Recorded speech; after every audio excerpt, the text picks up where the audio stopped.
আসসালামু আলাইকুম সবাইকে।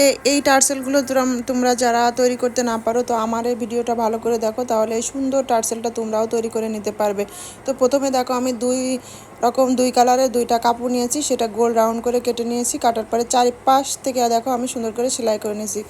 তো আর এই কাটিংটা তোমরা নাও করলে হবে, তো আমি জাস্ট এটা স্কুপ করলেও হবে। তো আমি একটু কাটিং করে দিচ্ছি, আর মাঝখান থেকে এইভাবে উঠিয়ে একটু কাইচি দিয়ে কেটে নিবে। নেওয়ার পর নিচের কাপড়টা ভিতর দিকে উঠিয়ে নিলে এটা কিন্তু সিধা হয়ে যাবে, এটা উল্টা পাশ আছে সিধা হয়ে যাবে। তো আমি দেখো এটা সিধা করে নিয়েছি। তোমরা তার যে পাশ তোমরা উপরে রাখবে, সেই পাশের ভিতরে পাইপিনের মুখটা লাগিয়ে দিয়ে এভাবে মাঝখান থেকে একটা সেলাই দিয়ে দিবে। তোমরা যদি চাও এটা আর একটু বেশি বাড়িয়ে করতে, একটা ছোট একটা বড়, তাহলে এই সেলাইটা মাঝখান থেকে নয়, একটা সাইড থেকে দিবে।